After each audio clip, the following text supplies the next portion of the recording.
আগে ছোটোবেলায় ভাবতাম যে ভার্সিটিতে উঠলে কোনো ফ্রেন্ড সার্কেল থাকবে না, স্কুল কলেজের ফ্রেন্ডই রিয়েল ফ্রেন্ড। বাট আমার তো অফিসে আসার পরও অনেক ভালো ভালো কলিগ আমি পেয়েছি আলহামদুলিল্লাহ, যারা আমার ফ্রেন্ডের মতোই অ্যান্ড অনেক সাপোর্টিভ, অনেক আন্ডারস্ট্যান্ডিং অ্যান্ড একসাথে কাজ করতে করতে বন্ডিংটাও তেমন স্ট্রং হয়ে গিয়েছে। তো ওই দিন ভাবলাম আমরা অফিস শেষ করে কোথাও ঘুরতে যাই। পরে আমরা সবাই মিলে ঠিক করলাম চারুকলার ভিতরে ঘুরতে যাব। অ্যান্ড এই জায়গাটা আমার অনেক পছন্দ হয়েছে। ঢাকা ইউনিভার্সিটির চারুকলার যেই ডিপার্টমেন্ট, সেটার ভিতরে আমরা এখন হাঁটছিলাম।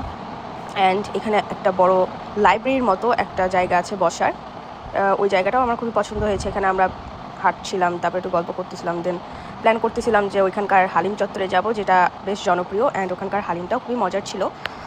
সো পরে হাঁটতে হাঁটতে আমরা সেই বসার জায়গাটাতে চলে আসছিলাম। অ্যান্ড জায়গাটা আমার খুবই পছন্দ হয়েছে, স্ট্রাকচারটা খুবই সুন্দরভাবে মেড করা। বাট আনফর্চুনেটলি ভিতরে ঢোকার পর অনেক বেশি গরম লাগছিল, মনে হচ্ছিল যে আমাদেরকে ওভেনে কেউ ঢুকিয়ে রেখেছে, কারণ অনেক বেশি ভিতরে গরম ছিল। I don't know Y.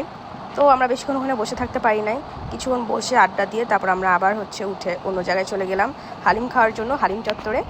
টিএসসির এই হালিম চত্বরের হালিমটা মজার ছিল। তো হালিম খাওয়ার পরই আমরা কিছু পিক তুলি, দেন আমরা চলে যাই কাউসার মামার ফুচকা খাওয়ার জন্য, কারণ আমার অফিসে সব কলিগরা বলছিল ওনার ফুচকা নাকি অনেক মজার ওখানকার। অ্যান্ড অনেকেই দই ফুচকা নিয়েছিল, আবার অনেক ছোটো ফুচকা নিয়েছিল। তো এখানে ফুচকা খেতে খেতে আমরা এখানে ট্রাই করি ভাইরাল লেমনের সোডা।